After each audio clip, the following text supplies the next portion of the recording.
የእንግሊዝ ፕሪሚየር ሊግ ወቅታዊ መረጃዎች ዳሰሳ፣ ሊቨርፑል፣ ማንቸስተር ዩናይትድ እና ማንቸስተር ሲቲ።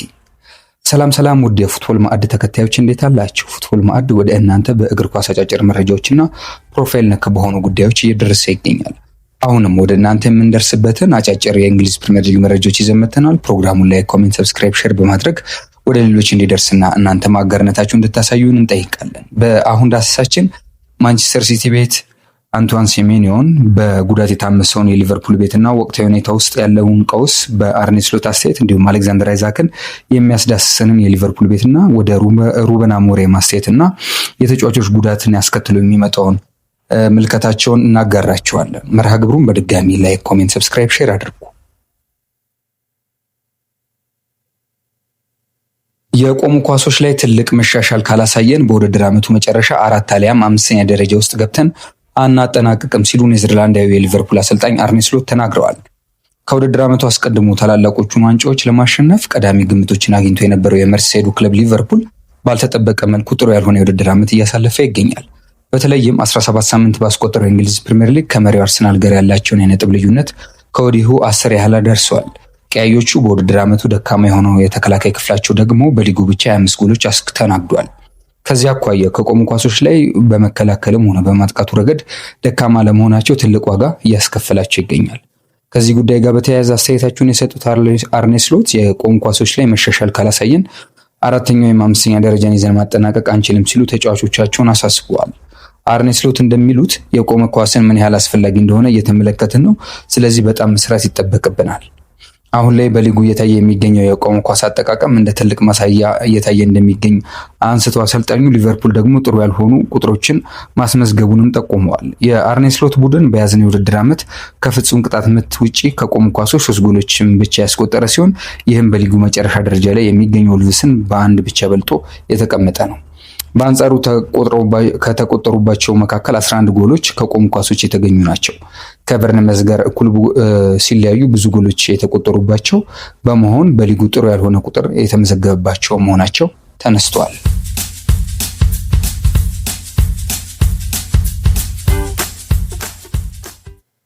ከሊቨርፑል ጋር በተያያዘ ሌላኛው የምናነሳው ጉዳይ በአንፊልድ የተቸገረውን አሌክዛንደር አይዛክን ይሆናል።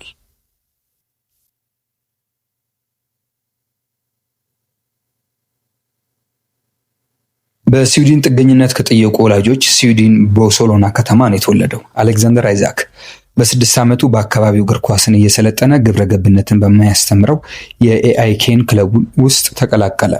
በየጊዜው እንደ እድሜው መጨመር ሁሉ የእግር ኳስ አጨዋወቱም ክህሎቱም እያደገ መጣ። ወጣቱ እግር ኳስ ተጫዋች በተለያዩ ቡድኖች እየተጫወተ መልማይ አይን ውስጥም እንዲገባ ሆነ። በሀገር ቤት ለስዊድኑ ኤአይኬ ቡድን ከተጫወተ በኋላ በችሎታው ታጭቶ ወደ ሌላ ሀገር ሄደ።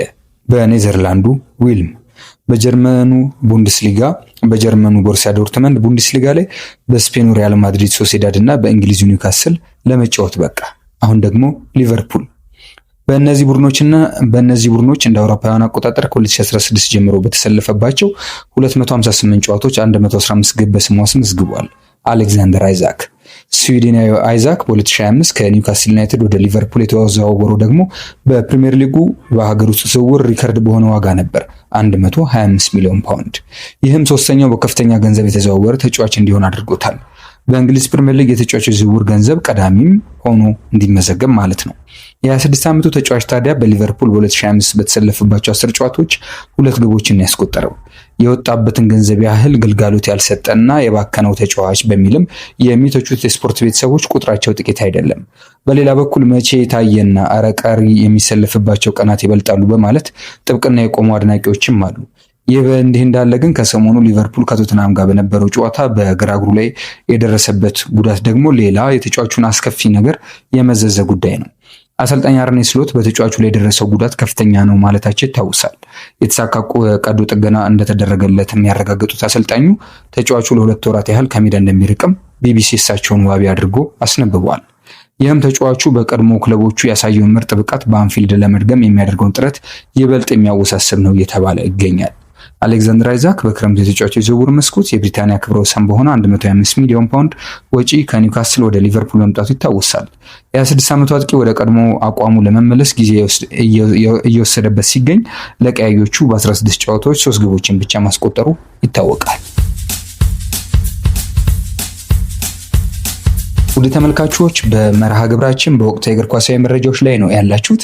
በዚህ ዳሰሳችን ሊቨርፑልን አይተናል። ቀጥሎ ወደ ማንቸስተር ሲቲ ቤት ነው የምናቀነው። አንቷን ሴሜንዮን እናገኛለን።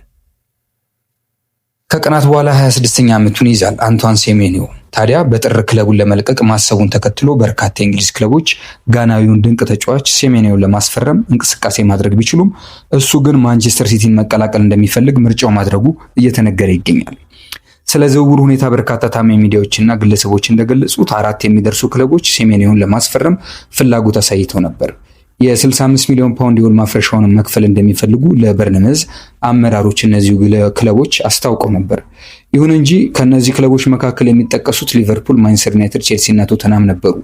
በሰዓታት ልዩነት ውስጥ ግን የፔፕ ጋርዲዮላው ማንቸስተር ሲቲ ሴሜንዮ እንዲመጣላቸው የሲቲውን ስፖርት ዳይሬክተር በጋርዲዮላ በኩል ሁጎ ቪያንን አነጋገሩ። ከዚህ ጋር ተያይዞ የሲቲና የበርንመዝ አመራሮች በስልክ ስለ ተጫዋቹ መነጋገራቸው ተሰምቷል። ዩናይትዶች ተጫዋቹ ላይ ያላቸውን ፍላጎት ቀነሰ። ቼልሲም ከክለቡ ጋር ሲያደርግ የነበረውን ውይይት አቋረጠ። ምክንያቱም ተጫዋቹ ማንቸስተር ሲቲን በመምረጡ።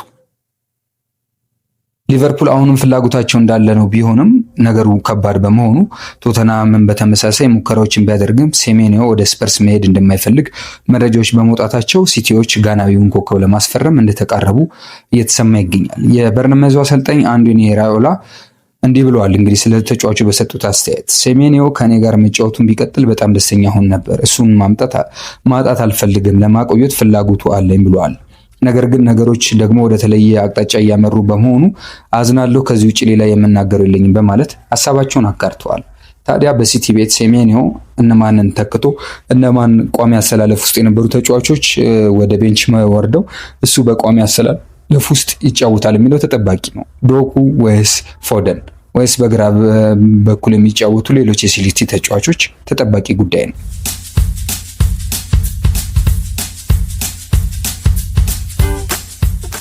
በወቅታዊ እግር ኳሳዊ መረጃችን በቀጥታ የምናልፈው ደግሞ ወደ ሩበን አሞሪም ማንቸስተር ዩናይትድ ነው። በእንግሊዝ ፕሪሚየር ሊግ ብቸኛው የቦክሲንግ ዴይ ጨዋታ አርብ በማንቸስተር ዩናይትድ እና ኒውካስል ዩናይትድ መካከል ይደረጋል። በአፍሪካ ዋንጫ ምክንያት ወሳኝ ተጫዋቾቻቸውን ያጡት አሰልጣኝ ሩበን አሞሪም ለአካዳሚ ልጆች እድል ለመስጠት ጭምር እንዲገደዱ ያደረገ ሁኔታ ተፈጥሯል። ብሪያን ኤምቤሞ፣ አማድ ዲያሎ እና ኖዝር ማስራዊ በአፍሪካ ዋንጫ ምክንያት ያጧቸው ተጫዋቾች ናቸው። ብሩኖ ፈርናንዴስ፣ ሃሪ ማጓየር፣ ማቲያስ ዴሊክ እና ኮቢ ማይኑ ደግሞ በጉዳት ከስብስብ ውጭ የሆኑ ናቸው። ፖርቱጋላዊ አሰልጣኝ ታዲያ በመጪው አርብ ምሽት 5 ሰዓት ላይ በብቸኛው የቦክሲንግ ጨዋታ ከኒውካስል ዩናይትድ ጋር በሚያደርጉት መርሃ ግብር ለአዳዲስ ተጫዋቾች እድል ለመስጠት የሚገደዱ ይሆናል። በተለይ ለቀጣይ 1 ወር በጉዳት ከሜዳ የሚርቀው ብሩኖ ፈርናንዴዝን ለመተካት የሚጠቀሙት አማራጭ ተጠባቂ ነው። በርካታ ተጫዋቾቻቸውን በጉዳት አጥተው ኒውካስል ዩናይትድን የሚገጥሙት ዩናይትዱ አሰልጣኝ ሩበን አሞሪም የትኛውንም ጨዋታ የማሸነፍ አቅም አለን ሲሉ አስተያየታቸውን ሰጥተዋል። እንግዲህ አርብ በሚደረገው የቦክሲንግ ዴይ ጨዋታ ተከላካዮቹ ሃሪ ማጓየር እና ማቲያስ ዴሊክ እንዲሁም ፈርናንዴዝ እና ኮቤ ማይኑ በጉዳት ከጨዋታ ውጪ ናቸው። ይሁንና ለአካዳሚ ልጆች እድል እየሰጡ የሚገኙት አሰልጣኙ ባላቸው ስብስብ እምነት እንዳላቸውና የትኛውንም ጨዋታ ማሸነፍ እንደሚችሉ ተናግረዋል። አሰልጣኙ ብሩኖ እና ማይኑ ከጉዳት እያገገሙ መሆናቸውን ገልጸው ማይኑ ፈጥኖ ወደ ሜዳ እንደሚመለስም ተናግረዋል። ውድ ተመልካቾች በወቅታዊ የእንግሊዝ ፕሪሚየር ሊግ መረጃዎች ወደ እናንተ የደረስንበት ጥንቅር ይህን ይመስላል። ከሌሎች የፉትቦል ባንድ ወቅታዊ ዝግጅቶች ጋር አብሮነታችሁ እንዳይለየን እንጋብዛለን። ሰላም።